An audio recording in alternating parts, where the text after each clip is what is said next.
අයිබෝන් යාළුවෝ හැමෝටම ඔන්න ඉතින් අදත් අපි ආවා ලංකා මාර්ග පද්ධතිය තුල විශිෂ්ට සේවාවක් කරපු බස් රථ සමාගමක් ගැන කතා කරන්න. ඉතින් වැඩසටහන අවසාන වන තෙක් රැඳලා ඉන්න අපි හොයලා බලමු මොකද්ද ඒ බස් රථ සමාගම කියලා.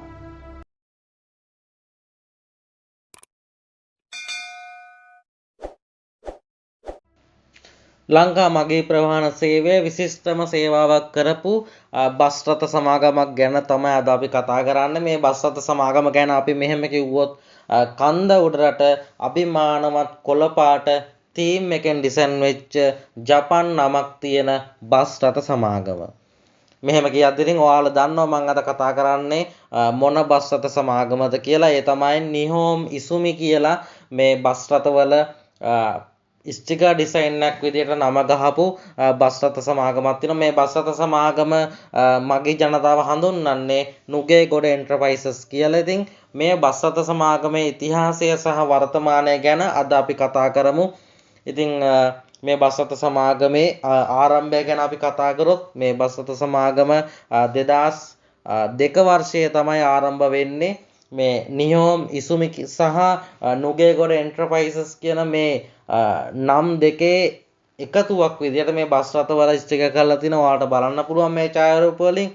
ඉතින් එහෙම ඇවිල්ලා අද දක්වාම ජනතාවට ඉතාමත් හොඳ සේවයක් මේ බස් රථ සමාගම ලබා දීලා තියෙනවා.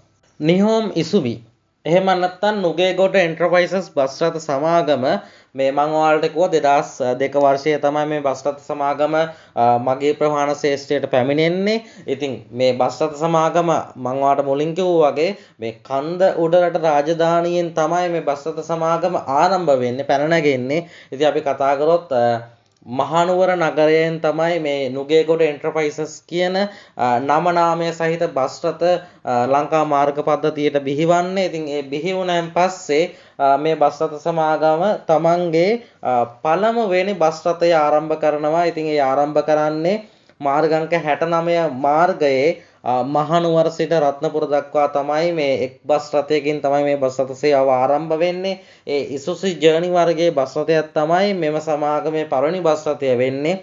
ඒක බැලුවොත් බස් රථ ලියාපදිංචි අංකය ගැන අපි හොයලා බලුවොත් 63 ඉරක් 7335 දරන බස් රථයෙන් තමයි මේ මහනුවර සිට රත්නපුර දක්වා මේ බස් රථ සමාගම තමන්ගේ පළවෙනි බස් රථය මෙහෙවන්නේ දියත් කරන්න මේ මාර්ගයේ.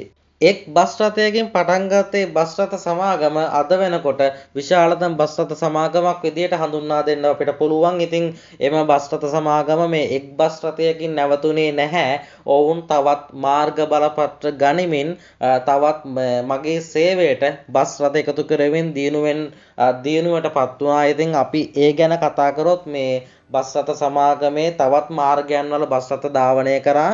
අපි ඒ ගැන හොයලා බැලුවොත් මං කිව්වා වගේ මාර්ග අංක 69 ඔස්සේ මහනුවර සිට රත්නපුර දක්වා බස් රථ 3ක් බවුන් ගමන් ආරම්භ කරා. මාර්ග බලපත්‍ර 3ක් යටතේ ඒත් එක්කම මාර්ග අංක 45 යටතේ මහනුවර සිට ත්‍රිකුණාමලය දක්වා මොවුන් එක් බස් රථයක් ධාවනය කරා. ඒත් එක්කම පානදුර සිට මහනුවර දක්වා මාර්ග බලපත්‍ර දෙකක් ඔස්සේ මොවුන් බස් රථ දෙකක් ධාවනය කරලා තියෙනවා. ඒත් එක්කම මාර්ග අංක 1 යටතේ මහනුවර සිට කොළඹ දක්වා සාමාන්‍ය සේවා ගාස්තු යටතේ එක් බස් රථයකුත් මහනුවර සිට කොළඹ දක්වා සුපෝභෝගී ගාස්තු යටතේ එක් බස් රථයකුත් යන මේ මාර්ග බලපත්‍ර වලින් තමයි යන මාර්ගවල තමයි මේ බස් රථ මුල් කාලයේ බස් රථ ධාවනය කරලා තියෙන. ඉතින් වර්තමානයේ නම් මේ මාර්ගයන් වල සමහරක් බස් රථ මෙම සමාගමේ ධාවනය වෙන්නේ නැහැ. මම ඔයාලට කිව්වා ඉතින් එක් බස් රථයකින් පටන් ගත්තේ ගමන යම් තාක් දුරට ඇවිල්ලා මොවුන්ගේ බස් රථ වර්තමානයේ වෙනකොට බස් රථ කීපයකට සීමා වෙලා තියෙනවා. ඉතින් මම ඒ ගැන ඉදිරියේදී ඔයාලට කියන්නම් මේ සමාගම සතුලා තිබිච්ච බස් රථ මොනවද කියලා. ඉතින් වර්තමානයේ මේ බස් රථ සමාගම මගින් ධාවනය වෙන මාර්ග බලපත්‍ර ගැන අපි හොයලා බැලුවොතින් මාර්ග අංක 1 යටතේ මහනුවර සිට කොළඹ දක්වා සාමාන්‍ය සේවා ගාස්තු යටතේ එක් බස් රථයක් මෙම සමාගම මගින් ධාවනය වෙනවා. ඒ වගේම මාර්ග අංක 69 ඔස්සේ මහනුවර සිට රත්නපුර දක්වා සාමාන්‍ය සේවා ගාස්තු යටතේ එක් බස් රථයක් ධාවනය වෙනවා. ඒ වගේම මහනුවර සිට කොළඹ දක්වා සුපෝපභෝගී සේවා ගාස්තු යටතේ බස් රථ දෙකක් ධාවනය වෙනවා. ඉතින් එහෙම තමයි මේ වර්තමානයේ වෙනකොට මේ සමාගමේ බස් රථ ධාවනය වෙන්නේ. ඉතින් අපිට මං මේට අමතරව කියන්නේ මම මේ ඉදිරිපත් කරපු මාර්ග බලපත්‍ර වලට ගමන් මාර්ගයන් වලට අමතරව තවත් බස් රථ ගමන් මාර්ගයක් තියෙනම් ඔයාලා මේ වැඩසටහනට කමෙන්ට් එකක් විතර ඉදිරිපත් කරන්න. ඒකත් බෙහෙම්න වැදගත් වෙයි. මොකද නුගේගොඩ එන්ටර්ප්‍රයිසස් ගැන හොයන බලන අයට ඒක දැනුවත් වෙන්න පුළුවන්. ඉතින් එහෙම තමයි අතීතයේ සිට වර්තමානයේ දක්වා මේ බස් රථ සමාගමේ මාර්ග බලපත්‍රවල විකාශනය වුණේ. ඉතින් වර්තමානයේ මාර්ග අංක 45 යටතේ මහනුවර සිට ත්‍රිකුණාමලය දක්වා බස් රථය ධාවනය වෙන්නේ නැහැ. ගමන් බලපත්‍රයත් ධාවනය වෙන්නේ නැහැ මේ සමාගම තුලින්. ඉතින් එහෙම තමයි මේ මාර්ග බලපත්‍රවල අපි විස්තර කිව්වේ. ඉතින් මම ඔයාලට කිව්වා මේ බස් රථ සමාගම ආරම්භ වුණේ 2000 වර්ෂයේ කියලා. ඉතින් 2000 වර්ෂයේ ඉඳලා අද දක්වාම මේ බස් රථ සමාගම මගින් මාර්ගයේ යොදවපු බස් රථ ගැන අපි කතා කරොත් ඒ බස් රථ ලියාපදිංචියක් වශයෙන් මම ඔයාලට ඉදිරිපත් කරන්නම්. මම ඔයාලට කිව්වා මුලින්ම 63 ඉරක් 7335 දරන බස් රථයෙන් තමයි මේ බස් රථ සමාගම ආරම්භ වුණේ කියලා. ඉතින් ඊට පසුව 62 ඉරක් 54යි 78 62 ඉරක් 78යි 41 63 ඉරක් 28යි 45 සහ 63 ඉරක් 48යි 12 දරන මේ බස් රථ සමාගම සතු වෙලා තිබිලා තියෙනවා. ඉතින් ඒත් එක්කම GL 7335 GQ 7335 GR 5476 වශයෙන් තමයි මේ බස් රථ සමාගමේ බස් රථ යොදවලා තියෙන්නේ. ඉතින් ඊට අමතරව HM 4721 HW 8959 HX 73යි 35 HM 4721 දරන බස් රථත් මේ නුගේගොඩ එන්ටර්ප්‍රයිසස් බස් රථ ආයතනයේ සතු වෙලා තියෙනවා. ඉතින් වර්තමානයේ නම් එම ආයතන සතු ඒ බස් රථත් නැහැ. ඉතින් ඊට අමතරව JF 7335 JI 7335 දරන බස් රථත් මේ බස් රථ සමාගම තුල අතීතයේ ධාවනය වෙලා තිනුතු වර්තමානයේ නම් ඒ බස් රථත් ධාවනය වෙන්නේ නැහැ. ඉතින් ඊට අමතරව NB 7335 NC 7335 NC 4812 දරන බස් රථත් මේ ආයතනයේ සතු වෙලා තියෙනවා. ඒ වගේම NG 3841 ND 5476 NB 6990 NB 2066 දරන බස් රථත් මේ ආයතනයේ සතු වෙලා තියෙනවා. ඉතින් මෙහෙම තමයි අතීතයේ සිට වර්තමානයේ දක්වා මේ බස් රථ සමාගමේ බස් රථ ලියාපදිංචි අංක විකාශනය වුණේ. මේ අංකවලට අමතරව මේ බස් රථ සමාගමේ වෙනත් බස් රථ ධාවනය වුණා නම් ඔයාලා කමෙන්ට් එකක් විතර මේ වැසරණ එකතු කරන්න. ඒක බෙහෙවින්ම වැදගත් වෙයි. නුගේගොඩ එන්ටර්ප්‍රයිසස් එහෙම නැත්නම් නිහෝම් ඉසුසි බස් රථ ගැන හොයන කට්ටියට හොයන අයට මේක බොහොම වැදගත් වෙයි කියලා මම හිතනවා. ඉතින් මෙහෙම බස් රථ ලියාපදිංචි අංක ගැන මම ඔයාලට ඉදිරිපත් කරද්දී මේ බස් රථ ලියාපදිංචි අංකවල යම්කිසි සමානතාවල් තිබුණා. ඒ සමානතාවල් ගැන මෙහෙම කිව්වොත් මේක මේ බස් රථ සමාගම විසින් ඔවුන්ගේ බස් රථ ලියාපදිංචි කිරීමේදී මේ එක නම්බර්ස් ඔවුන් ලබාගෙන තියෙනවා. ඉතින් ඒ ගැන මෙහෙම කිව්වොත් ඔවුන්ගේ මේ 73යි 35 දරන අංකය ඔවුන්ගේ බස් රථ කිහිපයකට යොදවලා තිනවා. ඒ වගේම 54යි 76 දරන නම්බර් එකත් ඔවුන්ගේ බස් රථ කිහිපයකට එකතු කරලා තිනවා. ඒ වගේම 48යි 12 දරන නම්බර් එකත් මොවුන්ගේ බස් රථවල එකතු කරලා තිනවා. ඉතින් මේක තමයි මේ බස් රථ සමාගමේ තියෙන මේ බස් රථ ලියාපදිංචි අංකවල තියෙන විශේෂත්වය. ඉතින් අද මේ සමහර බස් රථ මේ ආයතනයේ නැති වුණත් ඔයාලට බලන්න පුළුවන් මේ මං කියපු අංකවලට මේ 7335 දරන අංකය ඔයාලට පාරේදී දකින්න පුළුවන්. මේ වෙනත් බස් සමාගම මගින් මාර්ගයේ ධාවනය යොදවනවා. ඉතින් මේ මං කියන අංක ඔයාලට මාර්ගයේ දැක්කම මේ පොඩි අයිඩියා එකක් ගන්න පුළුවන්. මේ බස් රථ මේ කලින් තිබෙලා තියෙන්නේ නුගේගොඩ එන්ටර්ප්‍රයිසස් බස් රථ ආයතනයට කියලා. ඉතින් ඉස්සර නම් දරාපු බස් රථ ආයතනයක්. ඉතින් වර්තමානයේ වෙනකොට මේ බස් රථ 4කට සීමා වෙච්ච බස් රථ සමාගමක්. ඉතින් අතීතයේ බස් රථ බොහෝමයක් තිබිච්ච බස් රථ සමාගමක් කියලා අපිට කියන්න පුළුවන්. ඉතින් කන්දවුඩරට අභිමානවත් ලෙස තමන්ගේ ප්‍රවාහන සේවය කරපු බස් රථ සමාගමක්. ඉතින් ජපන් නමක් ගහගෙන නුගේගොඩ එන්ටර්ප්‍රයිසස් කියලා හැමෝගම හදවත් දිනාගත්ත මේ බස් රථ සමාගම. ඉතින් ඔයාලට බලන්න පුළුවන් මේ ඡායාරූපුණත් කොච්චර ලස්සනට මේ බස් රථ සමාගම ඒ කාලේ තිබුණද කියලා.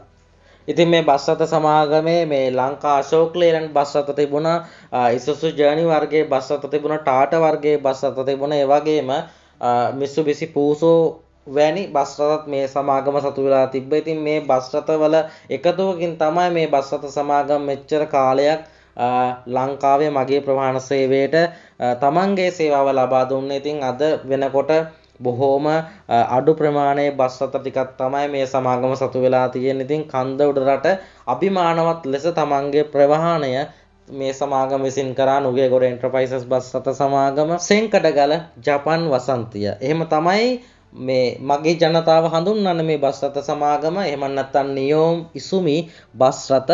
ඉතින් කන්ද උඩරට අභිමානවත් කොළපාට තීම් ඩිසයින් එකක් තියෙන ලස්සන ජපන් නමක් තියෙන බස් රථ සමාගමක් කියලා අපිට හඳුන්වන්න පුළුවන් මේ නුගේගොඩ එන්ටර්ප්‍රයිසස් බස් රථ සමාගම. ඉතින් මේ බස් රථ සමාගමේ තීම් ඩිසයින් එක ගැන අපි කතා කරොත් බස් රථයේ ඉදිරිපස වීදුරු දෙක ගත්තොත් මේ බස් රථ සමාගමටම ආවේනික වූ හැඩයකින් නුගේගොඩ එන්ටර්ප්‍රයිසස් කියලා ඉදිරිපස වීදුරු දෙකේ මේ බස් රථවල ස්ටිකර් කරලා තියෙනවා.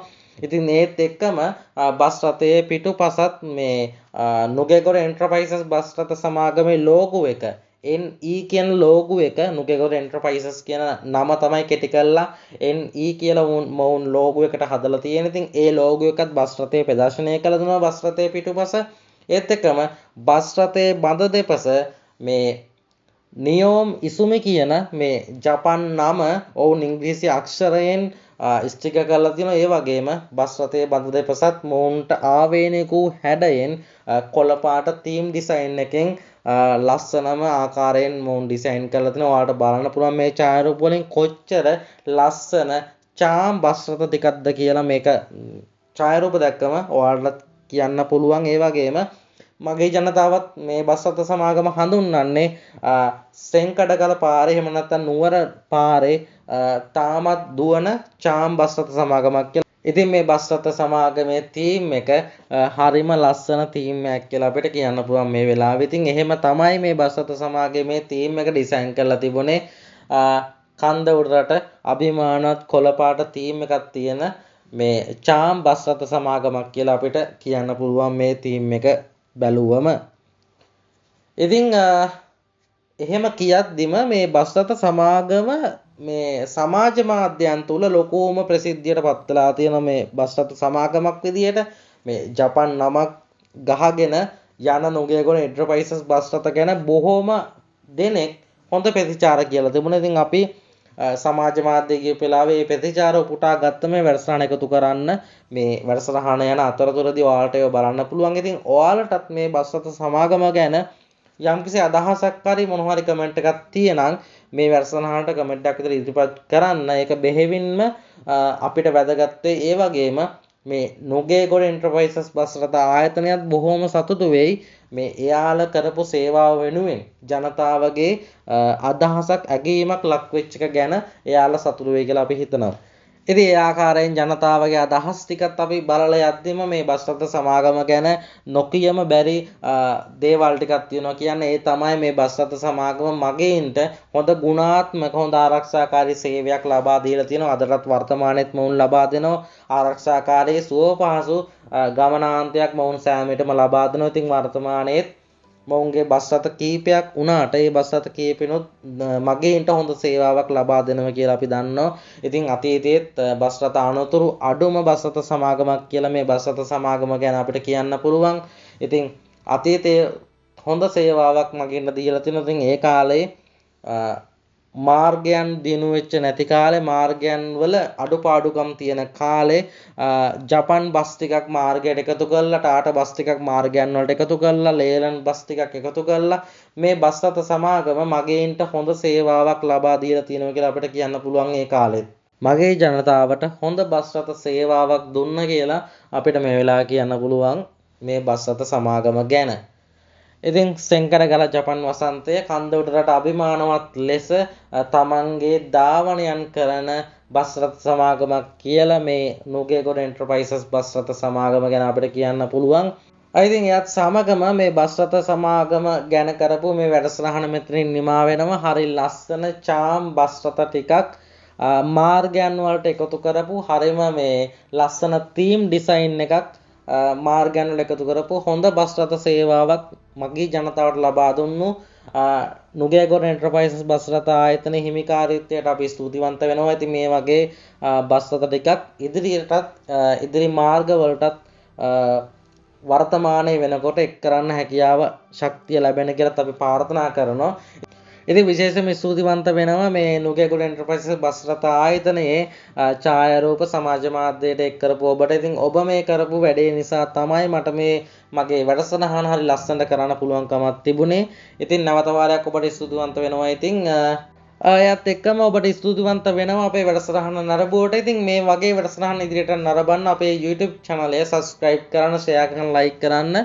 ඉතින් අපි මේ වගේම වැඩසටහනකින් නැවතත් හමු වෙමු. ඔබට සුබ දවසක්.